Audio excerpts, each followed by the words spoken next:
Hello friends, आप देख रहे हैं YouTube channel chemistry with car. आज के लेक्चर में हम देखेंगे E2 मैकेनिज्म को। हालांकि E2 मैकेनिज्म को हमने लेक्चर 63 में भी देखा है और E2 मैकेनिज्म पे based question lecture number 71 and lecture number 72 में हुआ है। तो इस लेक्चर के बाद E2 मैकेनिज्म पे क्वेश्चंस हम बहुत कम करेंगे, नहीं भी करेंगे तो चलेगा, क्योंकि 2 लेक्चर कंप्लीटली E2 मैकेनिज्म पे डेडिकेटेड था, E2 मैकेनिज्म पे बेस्ड क्वेश्चन पे डेडिकेटेड था। लेक्चर नंबर 63 में E2 मैकेनिज्म देखे थे और लेक्चर नंबर 71 एंड 72 जिसमें डीहाइड्रोहैलोजिनेशन ऑफ एल्काइल हैलाइड देखे थे जिससे एल्कीन बनता था। तो लेक्चर नंबर 63, 71 एंड 72, 72 तो कंप्लीटली E2 मैकेनिज्म पे ही बेस्ड है, E2 मैकेनिज्म पे बेस्ड एग्जाम्पल पे बेस्ड है, ठीक है। और 63 में लेक्चर नंबर 63 में E2 मैकेनिज्म को बताया गया है। मेरे समझ से आज जो E2 हम बता रहे हैं एक तरह से रिवीजन ही है, इसमें नया कुछ 1-8% मिलेगा, उससे ज़्यादा नहीं मिलेगा, या हार्डली 5% नया मिलेगा, अदरवाइज सब कुछ पुराना ही होगा, ठीक है। तो चलो स्टार्ट करते हैं, रिवीजन ही सही, 5% तो नया मिलेगा, क्या क्या नया मिलेगा वो भी हम बात कर लेंगे। तो E2 मैकेनिज्म में क्या होता था, लेक्चर थोड़ा फास्ट हम करेंगे क्योंकि ये सब कुछ पढ़ा हुआ है तो बहुत ज्यादा टाइम हम इस पर नहीं देंगे। इस E2 मैकेनिज्म के बाद एक मैकेनिज्म पढ़ना है E1CB, वो नहीं पढ़े हो तुम, उसमें टाइम लगेगा, उसमें टाइम देंगे बेसिकली और तुम्हारे लिए नया होगा वो। E2 मैकेनिज्म है, इसमें कोई अल्काइल हैलाइड है, बेस है, बेस क्या किया, बेस जो होता है इसमें E2 मैकेनिज्म में स्ट्रॉन्ग बेस होता है और strong base generally negatively charge होता है। तो निगेटिवली चार्ज बेस है, यहां से H+ निकाल रहा है और साथ में लिविंग ग्रुप निकल रहा है। हमने बताया था लिविंग ग्रुप का निकलना, H+ का निकलना साथ साथ होता है, मतलब ये जो बेस है H+ निकाल रहा है तो इधर बॉन्ड बन रहा है, ये बॉन्ड टूट रहा है, ये बॉन्ड डबल हो रहा है और ये निकल के ये बॉन्ड टूट रहा है। मतलब ये सिंगल स्टेप में होता है, एक ही स्टेप में ये रिएक्शन होता है। ऐसा नहीं होता कि पहले लिविंग ग्रुप निकल गया फिर कार्बोकेटायन बना फिर बेस आके H+ ले गया, ऐसा नहीं। बेस का H+ का ले जाना, लिविंग ग्रुप का निकलना, ये दोनों साइमल्टेनियस होता है। यहाँ पे हमने दिखाया है ट्रांजिशन स्टेट। हमने लेक्चर नंबर 63 में बताया था 2 तरह का ट्रांजिशन स्टेट पॉसिबल है, एक सीन कोप्लेनर और एक एंटी कोप्लेनर। क्यों syn coplanar and anti coplanar से ही प्रोडक्ट बनता है, इसके लिए ये तीनों लेक्चर तुम्हें देखना चाहिए, ठीक है। बट 2 ही तरह का ट्रांजिशन स्टेट पॉसिबल है, एक सीन कोप्लेनर, एक एंटी कोप्लेनर। बट ये दोनों ट्रांजिशन स्टेट में एंटी कोप्लेनर ट्रांजिशन स्टेट ज्यादा स्टेबल होता है। 2 फैक्टर इसका होता है, स्टेरिक फैक्टर और इलेक्ट्रॉनिक फैक्टर, ये दोनों के वजह से। स्टेरिक फैक्टर क्या हुआ, ये जो बेस है और ये जो बेस है, एक्चुअली ये बेस है और ये लिविंग ग्रुप, दोनों एक ही साइड होने की वजह से इस दोनों के बीच में रिपल्सन ज्यादा होता है, जिससे ये जो ट्रांजिशन स्टेट है कम स्टेबल होता है। दूसरी बात, ये भी निगेटिवली चार्ज, ये भी निगेटिवली चार्ज, निगेटिव रिपल्सन ज्यादा होगा तो इलेक्ट्रॉनिक फैक्टर के कारण भी ये कम स्टेबल और स्टेरिक फैक्टर के कारण भी ये कम स्टेबल। अगर दोनों फैक्टर के कारण ये कम स्टेबल है तो ये ट्रांजिशन स्टेट का पोजीशन यहां ना होके कहां रहेगा, इससे ऊपर रहेगा। और चूंकि ट्रांजिशन स्टेट ऊपर गया मतलब स्टेबिलिटी घटा, इसका मतलब एक्टिवेशन एनर्जी बढ़ा, इसका मतलब रेट ऑफ रिएक्शन कम हो जाएगा। मतलब जब भी सीन कोप्लेनर ट्रांजिशन स्टेट से प्रोडक्ट बनेगा तो रेट ऑफ रिएक्शन कम होगा, और एंटी कोप्लेनर ट्रांजिशन स्टेट से प्रोडक्ट बनेगा तो रेट ऑफ रिएक्शन ज्यादा होगा। क्यों? क्योंकि इसमें बेस, ये एक्चुअली बेस है और ये लिविंग ग्रुप में कोई स्टेरिक रिपल्सन नहीं है, क्योंकि ये दोनों मोलेकुल के 2 अलग साइड में है। साथ ही निगेटिव चार्ज के बीच में कोई रिपल्सन भी नहीं है दूर होने के वजह से। यहाँ पे स्टेरिक फैक्टर के कारण भी कोई डीस्टेबलाइजेशन नहीं हो रहा है, इलेक्ट्रॉनिक फैक्टर मतलब चार्ज के कारण, इलेक्ट्रॉनिक फैक्टर के कारण भी कोई डीस्टेबलाइजेशन नहीं हो रहा है। मतलब अगर किसी मॉलिक्यूल में सीन कोप्लेनर ट्रांजिशन स्टेट भी पॉसिबल है और एंटी कोप्लेनर ट्रांजिशन स्टेट भी पॉसिबल है तो प्रोडक्ट बनेगा एंटी कोप्लेनर ट्रांजिशन स्टेट से। बट अगर किसी मॉलिक्यूल में सीन कोप्लेनर ट्रांजिशन स्टेट तो पॉसिबल है but anti coplanar transition state possible ही नहीं है, बन ही नहीं सकता एंटी कोप्लेनर ट्रांजिशन स्टेट, तो वैसे केस में रिएक्शन होता है, सीन कोप्लेनर ट्रांजिशन स्टेट से रिएक्शन होता है। यह अलग बात है कि उसका रेट ऑफ रिएक्शन बहुत कम होता है। ठीक है, तो ये सब कुछ हम पढ़ चुके हैं, इसलिए यहां पे ज्यादा डिटेल बात नहीं कर रहे हैं। सब कुछ हम समझाए हुए हैं कि एंटी कोप्लेनर होना क्यों चाहिए, सीन कोप्लेनर होना क्यों, कोप्लेनर होना ही क्यों चाहिए, ये सब कुछ हम बात कर चुके हैं। ये 3 लेक्चर देख लोगे। ठीक है, तो ये चुके एक ही स्टेप है, एक ही स्टेप में रिएक्शन हो रहा है, तो यही स्टेप होगा जो आरडीएस होगा। इसका मतलब क्या होगा कि रेट ऑफ रिएक्शन अगर हम लिखें तो रेट ऑफ, यही स्टेप जब आरडीएस रेट डिटरमाइनिंग स्टेप है, तो इस स्टेप में इन्वॉल्व कौन है, 2 चीज, एक सबस्ट्रेट और एक बेस। तो जो रेट ऑफ रिएक्शन होगा, रेट ऑफ रिएक्शन के टाइम सबस्ट्रेट इनटू बेस, यहां पे छूटा हुआ है इनटू बेस, मतलब बेस भी इन्वॉल्व है ना। ये जो आरडीएस है इसमें ये दोनों रिएक्ट कर रहा है ना, मतलब दोनों के कंसंट्रेशन पर रेट डिपेंड करेगा, मतलब रेट ऑफ रिएक्शन के टाइम सबस्ट्रेट इनटू बेस। इसका मतलब हाँ, और यहां जो के होगा ये क्या होता है, रेट कांस्टेंट। सबस्ट्रेट का कंसंट्रेशन बदलोगे रेट ऑफ रिएक्शन बदलेगा, बेस का कंसंट्रेशन बदलोगे रेट ऑफ रिएक्शन बदलेगा। ठीक है, मतलब दोनों पे डिपेंड करेगा रेट ऑफ रिएक्शन। और यहां जो के है जिसको रेट कांस्टेंट बोलते हैं, रेट कांस्टेंट के डिपेंड्स ऑन टेम्परेचर, टेम्परेचर पे तो डिपेंड ही करेगा, साथ साथ सोलवेंट पे भी डिपेंड करेगा, नेचर ऑफ सबस्ट्रेट पे भी डिपेंड करेगा, मतलब सबस्ट्रेट 1 डिग्री है, 2 डिग्री है या 3 डिग्री है, इस पे भी डिपेंड करेगा, और साथ साथ डिपेंड करेगा स्ट्रेंथ ऑफ बेस। मतलब बेस अगर बहुत ज्यादा स्ट्रेंथ वाला होगा तो के ज्यादा होगा, बेस अगर कम स्ट्रेंथ वाला होगा तो के कम होगा। स्ट्रेंथ मतलब स्ट्रॉन्ग बेस है या रिलेटिवली कमजोर बेस है। ठीक है, अब जैसे देखो 2 जगह E2 हो रहा है, दोनों में सबस्ट्रेट सेम है, टेम्परेचर सेम है, सोलवेंट सेम है, बेस एक जगह ज्यादा स्ट्रांग है और एक जगह कमजोर है, बट दोनों जगह बेस का कंसंट्रेशन भी सेम है, तो ये कंसंट्रेशन वाला फैक्टर तो दोनों जगह सेम है, तो रेट ऑफ रिएक्शन तो सेम होना चाहिए। बट ये के जो है ना, के स्ट्रॉन्ग बेस के केस में के का वैल्यू बड़ा होता है, वीक बेस के केस में के का वैल्यू छोटा होता है। इस के का जो E2 मैकेनिज्म वाला रेट के है इसका। ठीक है, तो के डिपेंड्स ऑन टेम्परेचर, टेम्परेचर बढ़ाने से के का वैल्यू बढ़ेगा। सोलवेंट का क्या इफेक्ट होगा E2 में, सोलवेंट का क्या इफेक्ट होगा रेट कांस्टेंट के पे, ये हम नहीं पढ़ेंगे, ये हमारे सिलेबस से बाहर का है। E2 वाला केस में, E1 वाले में हमने बताया था। नेचर ऑफ सबस्ट्रेट, किस तरह का सबस्ट्रेट रहेगा तो के ज्यादा होगा, मतलब रेट ज्यादा होगा। तो हमने पढ़ा था लेक्चर नंबर 63 में कि अगर मोर सब्स्टिट्यूटेड एल्कीन बने तो वैसे केस में रेट ऑफ रिएक्शन ज्यादा होता है, मतलब 3 डिग्री के साथ रेट ऑफ रिएक्शन ज्यादा होता है, 2 डिग्री के साथ रेट ऑफ रिएक्शन कम होता है, और 1 डिग्री के साथ रेट ऑफ रिएक्शन और भी कम होता है। मतलब E1 का जो सबस्ट्रेट का रेट ऑफ रिएक्शन का ऑर्डर होता है वही E2 का भी होता है। ऐसा क्यों होता है ये भी हमने 63 नंबर लेक्चर या 71 या 72 में बताया होगा, मेरे समझ से 63 में हमने बताया है। स्ट्रेंथ ऑफ बेस का स्ट्रेंथ ज्यादा होगा, के ज्यादा होगा, रेट ऑफ रिएक्शन ज्यादा होगा। अब जरा ध्यान देना, ये जो ट्रांजिशन स्टेट है, ये ट्रांजिशन स्टेट यहां पे है, समझो ये ट्रांजिशन स्टेट अगर ज्यादा स्टेबल हुआ तो ये किधर आ जाएगा, नीचे आ जाएगा। ट्रांजिशन स्टेट ज्यादा स्टेबल तो नीचे आ जाएगा, नीचे आने का मतलब एक्टिवेशन एनर्जी कम, मतलब रेट ऑफ रिएक्शन ज्यादा, मतलब rate of reaction directly proportional to stability of transition state. Transition state जितना ज्यादा स्टेबल, रेट ऑफ रिएक्शन उतना ज्यादा।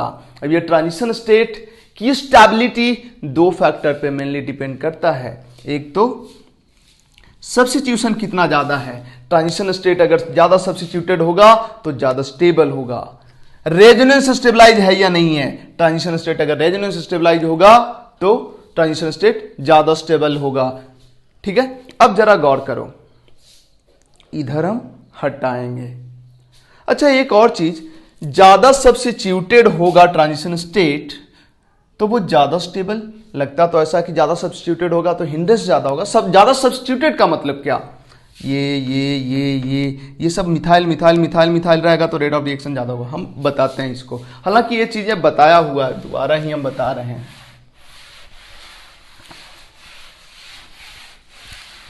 देखो, अच्छा एक और चीज, ये जो होता है E1 E2, इसमें मोलेकुलरिटी 2 होता है। क्यों? क्योंकि RDS में 2 मोलेकुल इन्वॉल्व है, एक सबस्ट्रेट और एक बेस। ऑर्डर ऑफ रिएक्शन भी इसका 2 होता है, क्योंकि जो ROR होता है वो K times substrate into base होता है, इनटू बेस का कंसंट्रेशन, और ये दोनों का सम 2 होता है। रेट ऑफ रिएक्शन में जो कंसंट्रेशन टर्म है उसके पावर का सम ऑर्डर कहलाता है। RDS में जो जितना नंबर ऑफ मोलेकुल इन्वॉल्व है उसको बोलते हैं मोलेकुलरिटी। तो यहां भी ऑर्डर भी 2 है, मोलेकुलरिटी भी 2 है। देखो, बाय द वे, हम ट्रांजिशन स्टेट बना रहे हैं, anti coplanar transition state, base minus delta. और ये माइनस डेल्टा क्यों आया, पहले वाला लेक्चर देखो, सब समझ आएगा। एक्स माइनस डेल्टा,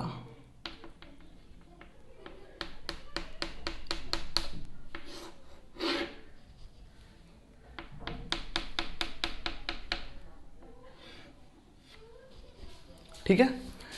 जरा गौर करना, ये ट्रांजिशन स्टेट ये किससे मिलता जुलता है? ये एल्कीन से मिलता जुलता है, एल्कीन से। इसका मतलब जिन चीजों पे एल्कीन की स्टेबिलिटी डिपेंड करता है उन्हीं चीजों पे इसका स्टेबिलिटी डिपेंड करता है। मोर सब्स्टिट्यूटेड एल्कीन मोर स्टेबल होता है, तो मोर substituted transition state more stable होगा, ठीक है। अब सब्स्टिट्यूटेड का मतलब C डबल बॉन्ड C, ये भी एल्कीन है, इसको बोलते हैं कि ये सब्स्टिट्यूटेड एल्कीन नहीं है, बट इसको हटा के इसको CH3 लगा दो तो बोलेंगे सब्स्टिट्यूटेड एल्कीन। बट एक ही सब्स्टिट्यूशन है, डबल बॉन्ड पे एक ही सब्स्टिट्यूशन है, H को सब्स्टिट्यूशन नहीं मानते। अब क्या हो गया, 2 सब्स्टिट्यूशन हो गया, 3 सब्स्टिट्यूशन हो गया, 4 सब्स्टिट्यूशन हो गया। तो जितना ज्यादा सब्स्टिट्यूटेड एल्कीन होता है उतना ज्यादा स्टेबल होता है। उसी तरह से E2 मैकेनिज्म का जो ट्रांजिशन स्टेट होगा, इसमें एल्कीन का नेचर है, इसका मतलब ये भी ज्यादा स्टेबल होगा अगर ज्यादा सब्स्टिट्यूटेड होगा तो। ये तीनों लेक्चर जरूर देखना, नहीं तो बहुत दिक्कत है, इसी में सब कुछ हम बताए हुए हैं। अब जरा देखो, दूसरी चीज, अगर ट्रांजिशन स्टेट रेजोनेंस स्टेबलाइज है तब भी ट्रांजिशन स्टेट अच्छा खासा स्टेबल होता है। और एक जगह अगर ट्रांजिशन स्टेट रेजोनेंस स्टेबलाइज है और दूसरे जगह मोर सब्स्टिट्यूटेड, एक जगह ट्रांजिशन स्टेट रेजोनेंस स्टेबलाइज है बट दूसरे जगह ट्रांजिशन स्टेट मोर सब्स्टिट्यूटेड है, तो इसमें रेजोनेंस का इफेक्ट ज्यादा होगा। मतलब जहां पर रेजोनेंस स्टेबलाइज ट्रांजिशन स्टेट बन रहा है वो ट्रांजिशन स्टेट ज्यादा स्टेबल होगा, मतलब उसके करस्पॉन्डिंग प्रोडक्ट मेजर होगा। कहने का मतलब देखो, इधर एक क्वेश्चन,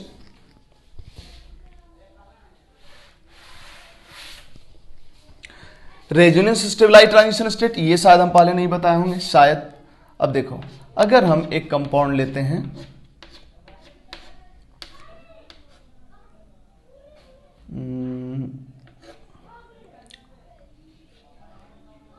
देखो यहां पे लेते हैं हम X, ठीक है, और इसका अल्कोहलिक KOH के साथ रिएक्शन करा देते हैं, अल्कोहलिक KOH।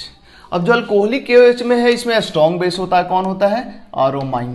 अब ये RO- के पास 2 ऑप्शन है, यहां से H निकाले या यहां से H निकाले। अगर यहां से H निकालता है तो यहां से X निकल के देखो क्या बनेगा, देखो भाई क्या बनेगा, ये बनेगा। और अगर यहां से H निकालता है, यहां से H निकालता है तो यहां से H और यहां से X निकल के देखो क्या बनेगा,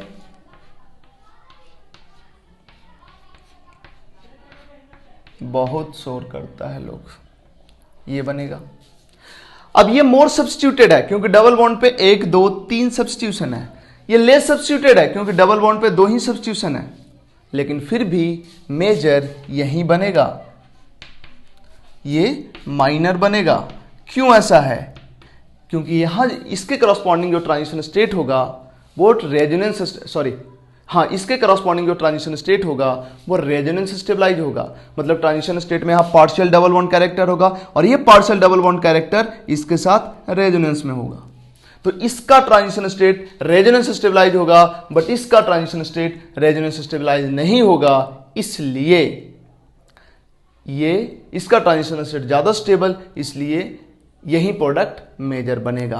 हालांकि सब्स्टिट्यूशन के अकॉर्डिंग देखो तो यहां का ट्रांजिशन स्टेट ज्यादा सब्स्टिट्यूटेड है, लेकिन हमने बोला है कि सब्स्टिट्यूशन के कारण, मोर सब्स्टिट्यूशन के कारण स्टेबिलिटी जितना से बढ़ेगा, रेजोनेंस के कारण स्टेबिलिटी उससे बहुत ज्यादा से बढ़ता है। तो कहीं भी ट्रांजिशन स्टेट रेजोनेंस स्टेबलाइज है तो उसी के करस्पॉन्डिंग प्रोडक्ट बनाओ। बेस हमने ये भी बोला था कि ये बेस बल्की है या स्मॉलर है, इस पे डिपेंड करता है कि हॉफमैन प्रोडक्ट बनेगा या शेरजी प्रोडक्ट बनेगा। हॉफमैन मतलब लेस सब्स्टिट्यूटेड प्रोडक्ट बनेगा या शेरजी मतलब मोर सब्स्टिट्यूटेड प्रोडक्ट बनेगा।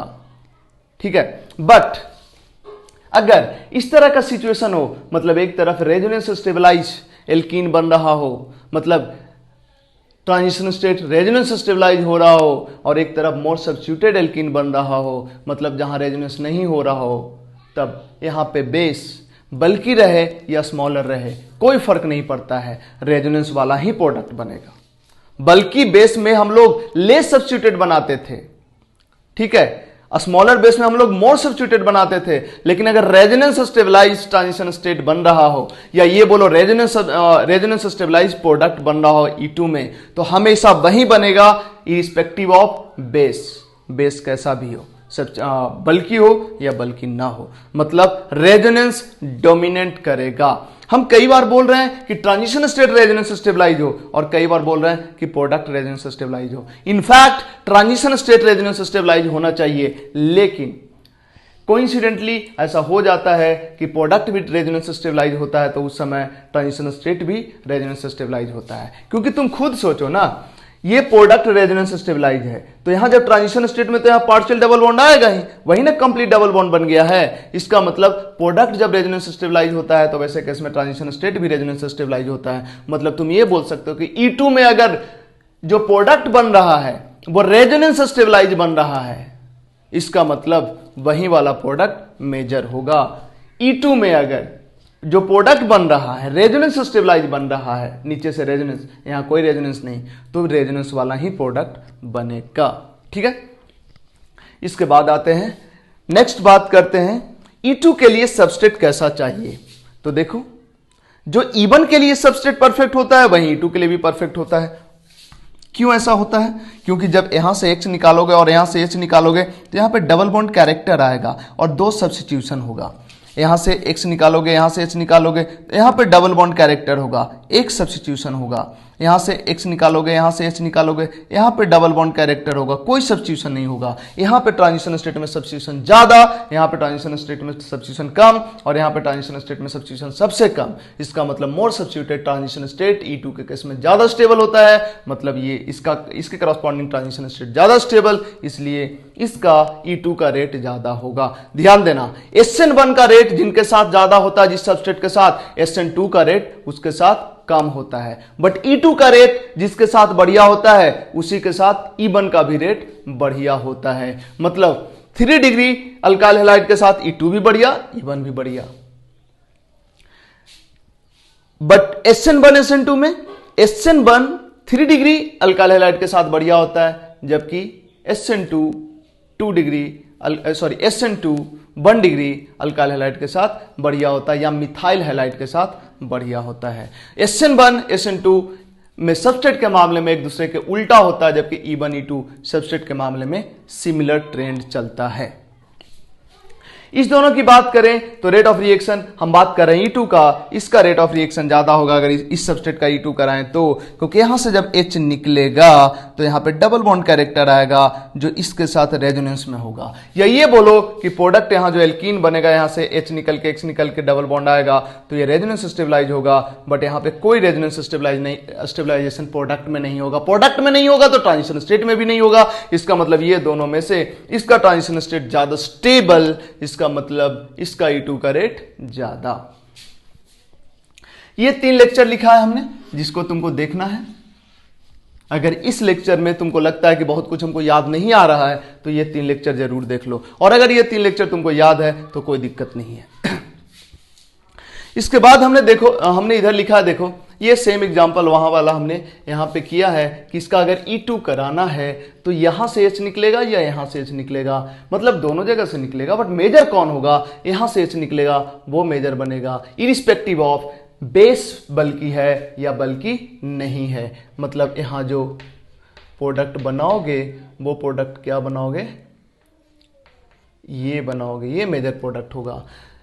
ये तुम्हारे लिए होमवर्क हो सकता है कि बताओ होमवर्क, हालांकि बता ही देते हैं होमवर्क क्या दें, जरा गौर करना। बल्कि बेस है, ये Br निकलेगा, H कहां से निकलेगा, जिस कार्बन पे Br है उसके बगल वाले कार्बन से H निकलेगा, इधर वाले कार्बन से या इधर वाले कार्बन से। चूंकि बल्कि बेस है इसलिए हॉफमैन प्रोडक्ट बनेगा, तो ये Br इधर से H निकलेगा, लेस सब्स्टिट्यूटेड एल्कीन बनेगा, हॉफमैन प्रोडक्ट बनेगा। बट अगर स्मॉलर बेस दे दिए तो वैसे केस में मोर सब्स्टिट्यूटेड एल्कीन बनता है, हमने पढ़ा है इन लेक्चर्स में। तो यहां से Br निकलेगा, यहां से H, जिस कार्बन पे Br है उसके बगल वाले से H निकलेगा, इसका बगल वाला ये भी है, ये भी है, बट इधर से अगर H निकलेगा तो ये मोर सब्स्टिट्यूटेड एल्कीन बनेगा, और मोर सब्स्टिट्यूटेड एल्कीन मतलब सेट जी प्रोडक्ट, स्मॉलर बेस के केस में सेट जी प्रोडक्ट बनेगा। बट यहां पे जरा देखना, ये बल्कि बेस है, यहां पे हॉफमैन प्रोडक्ट बनना चाहिए, लेकिन सोचना जरा, बल्कि बेस है, हॉफमैन प्रोडक्ट बनना चाहिए, ये Br निकलेगा, इसके बगल वाले कार्बन पे H है, ये निकलना चाहिए ताकि लेस सब्स्टिट्यूटेड एल्कीन बने। बट चूंकि इधर से H निकलेगा तो यहां पे डबल बॉन्ड आएगा, और यहां पे डबल बॉन्ड आने से रेजोनेंस स्टेबलाइज होगा, इसलिए इधर वाला H ही निकलेगा इसके साथ, और इधर वाला H निकलेगा इसके साथ। इसका मतलब क्या बनेगा, यहां पे सेट जी प्रोडक्ट ही बनेगा, बल्कि बेस होने के बावजूद भी। क्यों, डोमिनेटिंग फैक्टर कौन है यहां पे, रेजोनेंस।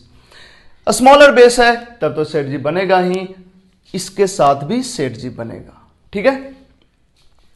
अब देखो E2 में बेस कैसा चाहिए, तो स्ट्रॉन्ग बेस चाहिए। क्यों,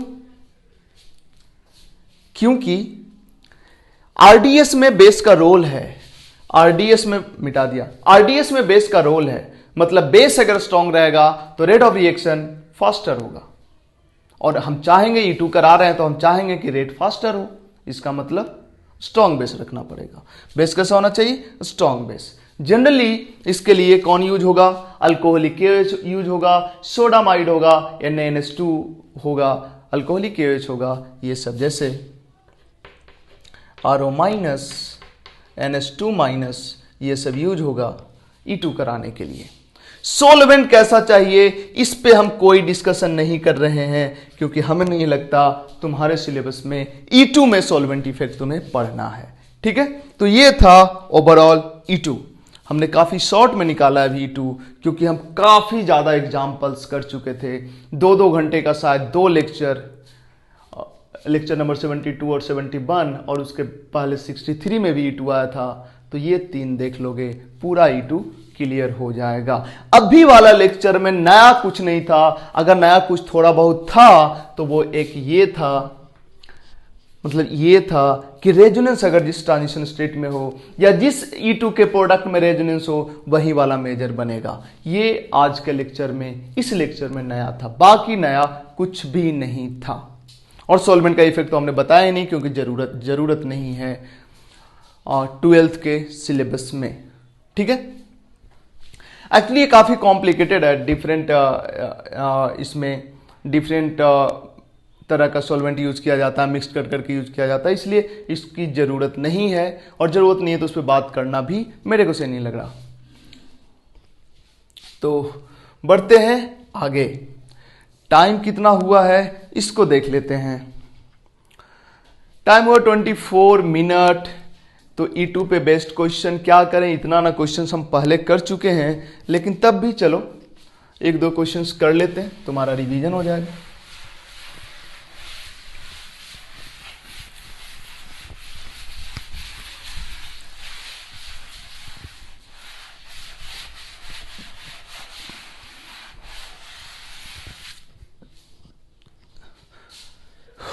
दो तीन क्वेश्चन हमने अच्छा वाला नहीं रखा क्या?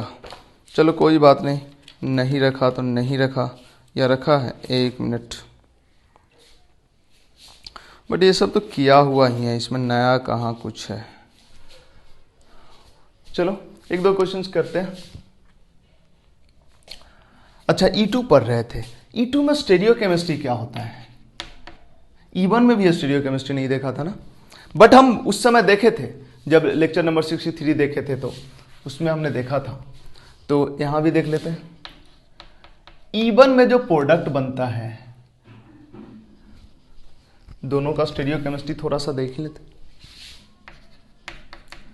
स्टीरियो केमिस्ट्री,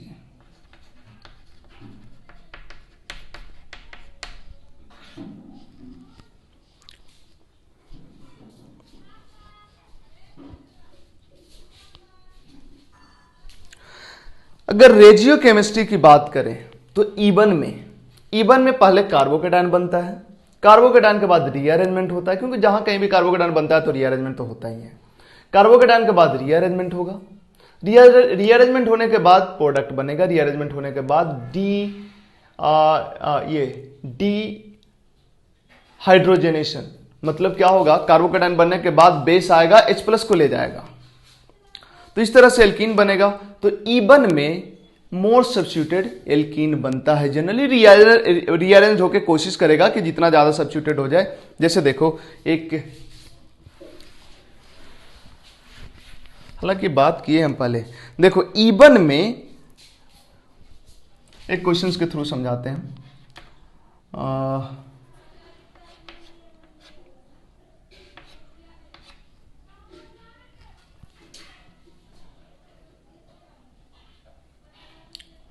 देखो यहाँ पे Br है और यहाँ पे H2O दिए हैं, H2O, और हमको E1 कराना है। E1 कराओ तो Br को निकालोगे, पॉजिटिव चार्ज आएगा, फिर क्या करोगे, देखो E1 होगा तो मैकेनिज्म देखो क्या होगा।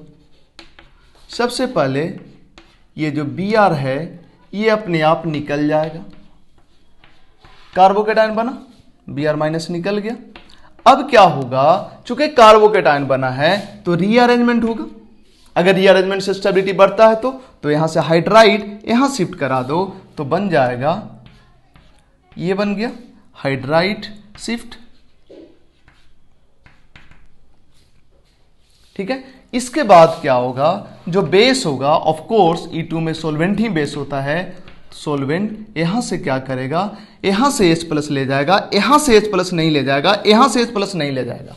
जब यहां से H+ ले जाएगा तो यहां डबल बॉन्ड बनेगा, H3O+ निकल गया और बन गया ये। जरा ध्यान देना, यहां पे मोर सब्स्टिट्यूटेड एल्कीन बना। मोर सब्स्टिट्यूटेड एल्कीन को क्या बोलते हैं, सेडजिफ प्रोडक्ट, ठीक है। और वहीं लेस सब्स्टिट्यूटेड एल्कीन बनता है तो क्या बोलते हैं, हॉफमैन प्रोडक्ट, ठीक है। तो E1 में जनरली मोर सब्स्टिट्यूटेड प्रोडक्ट ही बनता है, क्योंकि रीअरेंजमेंट होने के बाद फाइनली मोर सब्स्टिट्यूटेड प्रोडक्ट ही बनाता है। बट अगर E2 होता है, E2, तो E2 में मोर सब्स्टिट्यूटेड भी बन सकता है, लेस सब्स्टिट्यूटेड भी बन सकता है। मतलब हमने देखा था कि हॉफमैन भी बन सकता है, सेडजी भी बन सकता है, डिपेंडिंग ऑन बेस बल्कि है या बल्कि नहीं है। तो E1 में मोर सब्स्टिट्यूटेड प्रोडक्ट ही बनेगा।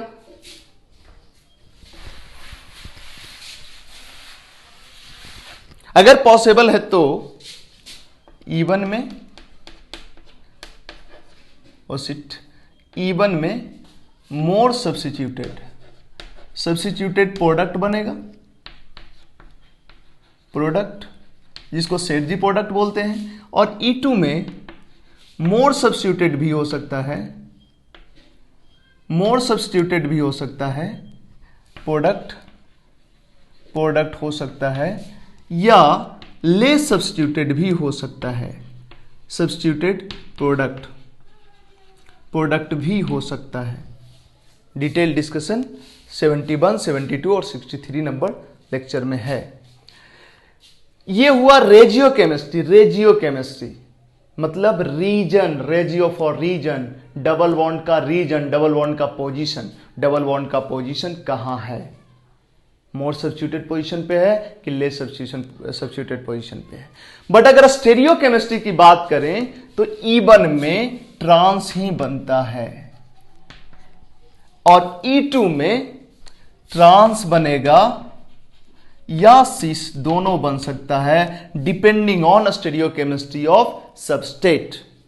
एक और चीज, अगर कहीं E1 हो रहा वहां सिस ट्रांस की पॉसिबिलिटी ही नहीं है तो फिर न सिस न ट्रांस बनेगा। सिस ट्रांस के अलावा होता है ना सब, हर मोलेकुल सिस ट्रांस तो तब पॉसिबल है ना जब मोलेकुल ज्योमेट्रिकल आइसोमरिज्म शो करे, जब नहीं शो करे तो वहां पे सिस ट्रांस की बात नहीं करेंगे। लेकिन अगर ज्योमेट्रिकल आइसोमरिज्म शो करने वाला एल्कीन बना है तो ट्रांस ही बनेगा, जबकि E2 में ट्रांस और सिस दोनों में से कोई भी मेजर हो सकता है डिपेंडिंग ऑन स्टेरियोकेमिस्ट्री ऑफ रिएक्टेंट या सबस्टेट। ठीक है, ये बात किया हुआ है पहले के लेक्चर में 63, 71, 72 में। तो ये था E1, E2। एक दो क्वेश्चंस ले लेते हैं, जरा देखो क्वेश्चन क्या है। डायरेक्ट टफ वाला क्वेश्चन ही लेंगे, आसान वाला नहीं लेंगे, या एक हर तरह का एक क्वेश्चन, हर तरह का तो नहीं ले पाएंगे, टाइम नहीं उतना, बट फिर भी अगर हम बात करें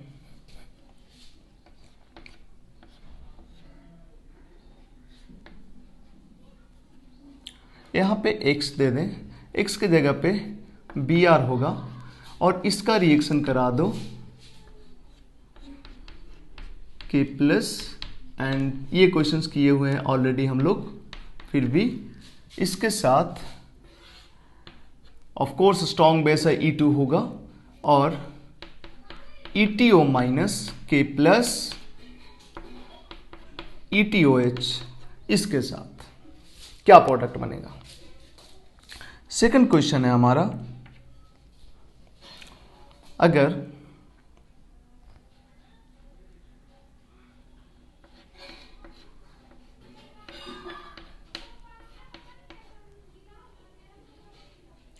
यहां पे Br है, ये है,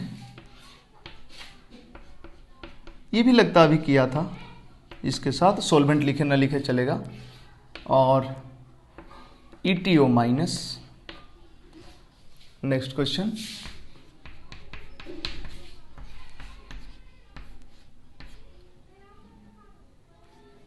ये Br ऊपर है और इधर मिथाइल है और इधर ऊपर में मिथाइल है,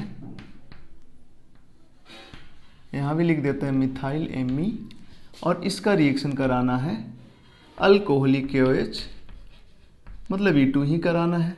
चौक चेंज करने दो मेरे को, या एक मिनट, क्वेश्चंस लिख ही देते हैं। नेक्स्ट क्वेश्चन है,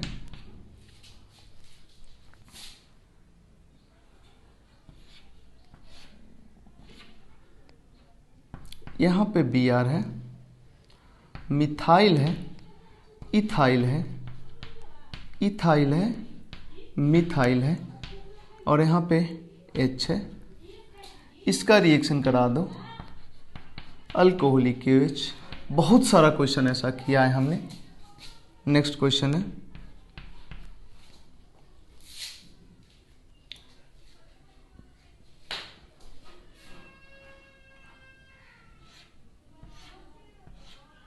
pH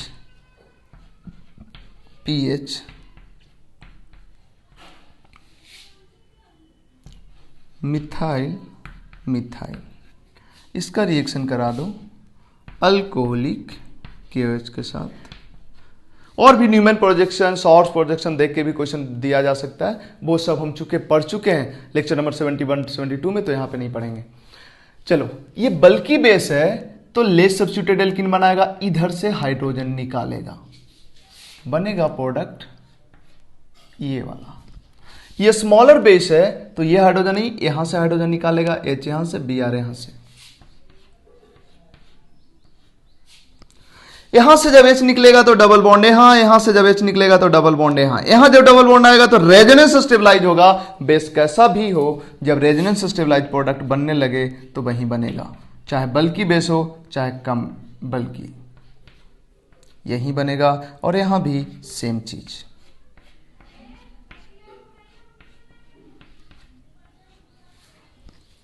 यहां पे देखो ये जो Br है, Br के ट्रांस में यहां पे H है, यहां पे ट्रांस में H नहीं है, और ट्रांस वाला H ही साइक्लोहेक्सेन के केस में एंटी कोप्लेनर हो पाता है, इसलिए इस Br के साथ यहां वाला H निकलेगा और फाइनली बनेगा मिथाइल, और यहां पे इधर डॉट पे डैश पे रहेगा मिथाइल। यहां पे Br के साथ H निकलेगा और बनेगा ET Me। क्यों हमने ट्रांस बना दिया, क्यों हमने ट्रांस मेजर बनाया, सिस नहीं बनाया, ये तुम बताओगे, क्योंकि हम लेक्चर नंबर 71 72 में बहुत ज्यादा डिस्कशन कर चुके हैं इस पे।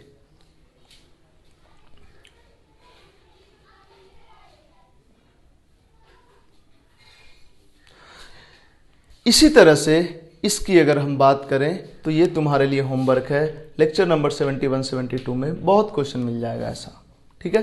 तो ये था E2 पे बेस्ड क्वेश्चंस। इसके बाद E2 के बाद अच्छा एक दो क्वेश्चंस हम SN2 पे बेस्ड भी कर लेते हैं।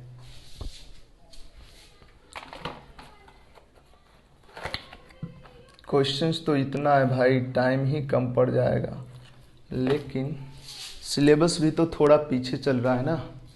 हटा रहे हैं इसको।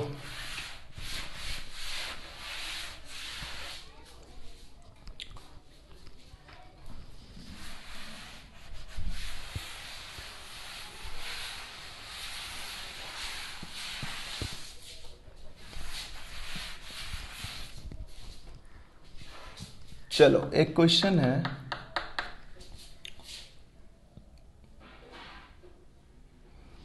पता नहीं E2 पे बेस्ड क्वेश्चंस हमने किया था या नहीं किया था। चलो कुछ क्वेश्चंस कर ही लेते हैं।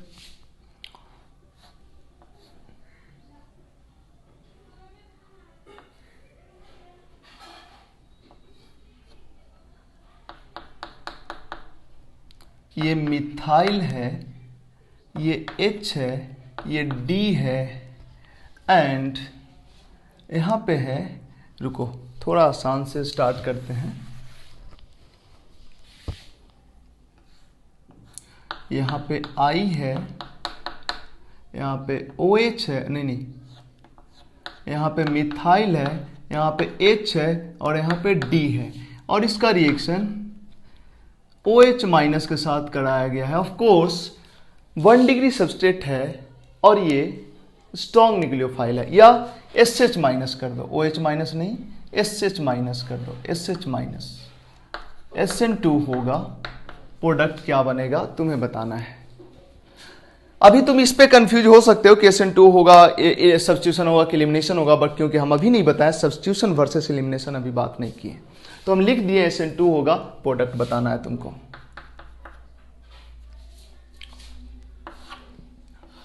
अगर यहां पे है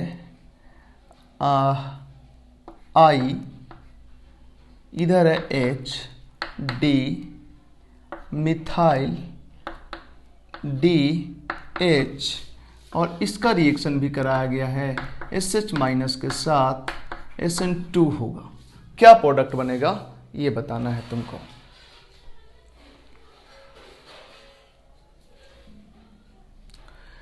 ऊपर वाले में बताओ, I हटेगा, यहां पे SH लगेगा, लेकिन जरा ध्यान देना, अगर I हटा के नॉर्मली हम SH लगा दिए तो क्या ये सही है?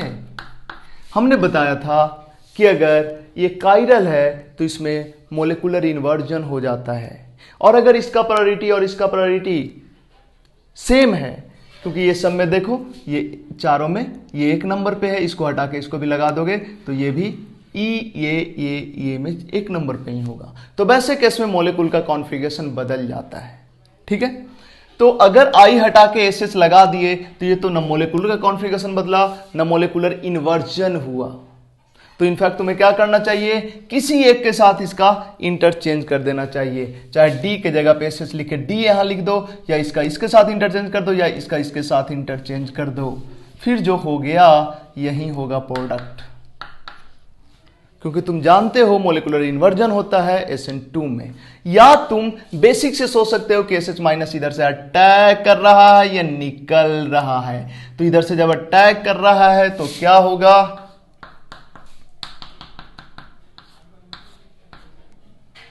DHME SH माइनस जब यहां से अटैक कर रहा है या निकल रहा है तो सीधे धीरे धीरे ये सीधा होगा, ये सीधा होगा, ये I माइनस डेल्टा और इधर SH माइनस डेल्टा, इधर ME, इधर H और इधर D, और फाइनली ये पूरा निकल जाएगा, ये पूरा जुड़ जाएगा तो बन जाएगा SH ME H D, ये बनेगा। तो वो जो बनाया है और ये जो बना है दोनों सेम है। कैसे? क्योंकि यहाँ पे जो कनेक्टेड है देख लो, यहाँ पे भी वही सब कनेक्टेड है, और कॉन्फ़िगरेशन इस कार्बन का देखो, इस कार्बन का देखो, सेम आएगा, मतलब दोनों सेम है। तो चाहे तुम इतना कुछ सोच के करो या सिंपली आई को हटा के SH लगाओ और किसी एक को इंटरचेंज कर दो ताकि मोलिकुलर इन्वर्जन हो जाए। यहाँ पे अगर बात करें तो सेम चीज आई हटा के SH ला दो सीधे, या आई हटा के SH ला दो सीधे। तो अगर ऐसा करते हो तो ये तो सही नहीं हुआ, DME H DH और ये SH, तो यहाँ तो इन्वर्जन हुआ नहीं, इस कार्बन का पे तो मोलिकुलर इन्वर्जन हुआ नहीं। तो कोई एक इंटरचेंज करना पड़ेगा, H को नीचे SH को ऊपर कर दो, या D को इधर SH को इधर कर दो, कुछ भी कर दो। तो यहाँ से हम ऊपर में कर देते हैं SH और इधर कर देते हैं H, यही हुआ प्रोडक्ट। ठीक है, तो ये था SN2 पे बेस्ड एक दो क्वेश्चंस। नेक्स्ट लेक्चर में मिलते हैं E1CB के साथ। अभी के लिए इतना ही, थैंक यू।